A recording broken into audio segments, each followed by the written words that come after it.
Hi everyone, there's no place like home for the Medicine Hat Mavericks, no matter where that home field is. The first place Mavs hosted Lethbridge last night at Jeffries Field for the first time since the flood and pounded the Bulls. 10-3 was the final score. The Bulls actually led this contest 3-2 in the third inning when Medicine Hat scored 3 times in their half of the third and then cruised to victory. The Bulls have now lost 6 in a row and are in Okotoks tonight.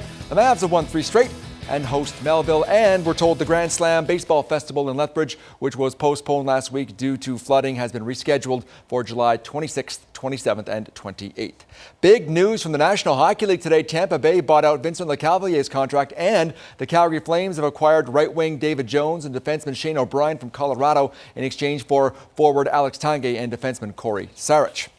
The Calgary Stampeders would love to put on a show tomorrow night. The Stamps open up the regular season at home to the BC Lions. This is the first time the two teams have met for real since the Stamps beat the Lions in the West semi-final last November. And some Stamps weren't very happy with comments from the Leos after that game. They feel BC has not shown them enough respect, and they'll use that as motivation tomorrow night.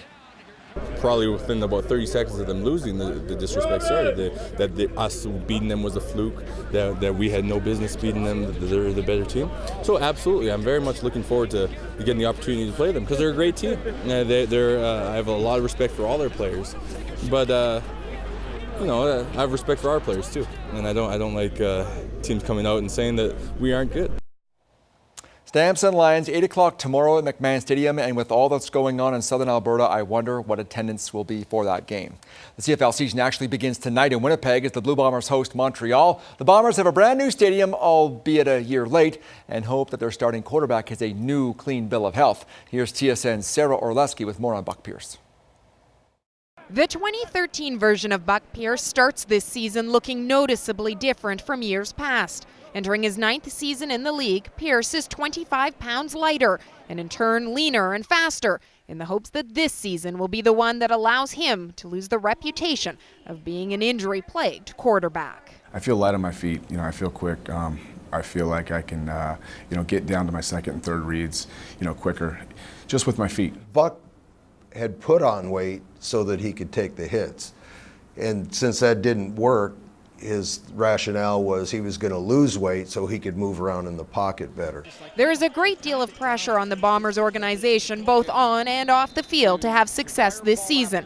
And there is little doubt that keeping Pierce healthy is critical, particularly with inexperienced quarterbacks Justin Goltz and Max Hall behind him. Initially, right after the season, we pondered whether he could last physically throughout a season, and we made a very strong effort in the offseason to improve our protection schemes. If Buck stays healthy, this team can have a shot to make it to the Grey Cup. And Justin has had some experience, not as much, and Max has no experience. So if we need Buck to stay healthy that much more.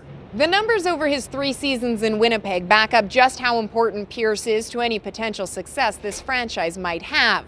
He has started 28 games for them over those 3 seasons and been able to finish only half of them. In the 14 games in which he played all 4 quarters, the team was 12-2. When he has not been able to finish the game, their record is a dismal 1-13. That is a telling stat. This is not the news a chuck wagon driver needs to be dealing with just before this Calgary Stampede starts. Kurt Bensmiller's tarp sponsor, Chrono Healthcare, reneged on its contract with the Stampede, and now Kurt's struggling to find replacements for 5 of those 10 days. Hopefully, with the Stampede's help, he'll be able to rustle up some more sponsors. And Jason Glass had the fastest time on night number 1 at the Ponoka Stampede last night. Jackie? Coming up next, school is out. Yes. That means it's time for the dog days of summer. Especially if you actually are a dog. Oh, right.